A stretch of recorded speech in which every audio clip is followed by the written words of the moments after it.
en 87, alors que j'étais encore un braconnier sur l'oignon. Et puis après, il y a des pièces qui sont assez récentes, notamment cette petite sérigraphie que j'ai fait avec des jeunes gens fort sympathiques à Nancy, qui s'appelle Argastule. Donc là, on va commencer un peu dans les ordres comme ça. Donc là, je vous donne le bon numéro du loto, parce que je suis un peu médium. Et par contre, je vous vends la sérigraphie. C'est pas très cher, 30 € pour l'instant, c'est promotionnel. Et si vous gagnez au loto avec le bon numéro que je vous ai donné, vous vous engagez à en partager la moitié avec moi. Vous le faites ou vous ne le faites pas. Si vous ne le faites pas, votre demi-conscience sera polluée jusqu'au restant de vos jours, peut-être. Bon, voilà, c'est un petit travail sur comment une jeune association essaie de trouver de l'argent, etc. Et comment moi aussi je peux en gagner.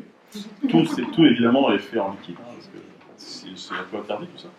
Et donc voilà, alors c'est aussi un multiple qui n'en est pas un, parce que la base est multiple, mais à chaque fois je donne un numéro un peu médiumnique pour la personne, donc je fais à chaque fois un numéro différent. J'y pense, hein, c'est pas comme ça au hasard. Hein. Et donc c'est une œuvre aussi qui est co-signée, donc qui est signée par moi et par la personne qui a le... Donc elle est à chaque fois unique. Je ne vous dis que ça. Voilà, puis après, il y a un travail de dessin que je fais habituellement. Je fais des choses assez différentes. Hein. J'ai fait aussi des commandes publiques, etc. Donc c'est comment dire, un spectre assez large. Je fais un travail en relation avec le milieu en général. Donc là, c'est pour ça que j'ai amené des cartes postales, parce que j'ai fait il n'y a pas très longtemps un travail dans un zoo de Grand-Ferré, où il y a la Fondation Nicolas Hulot, en fait, il y a tous les animaux qui sont un peu bancals des autres zoos, en fait, qui récupèrent.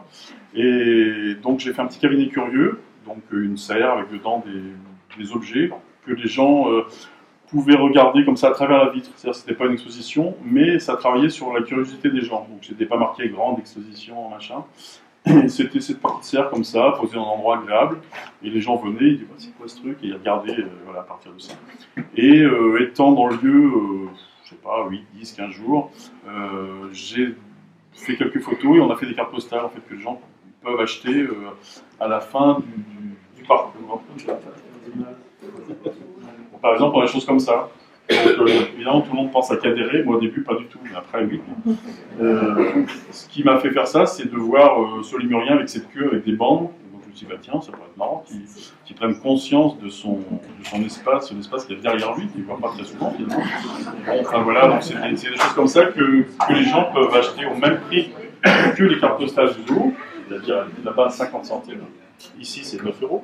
Et, bon, voilà, c'est un travail un peu comme ça.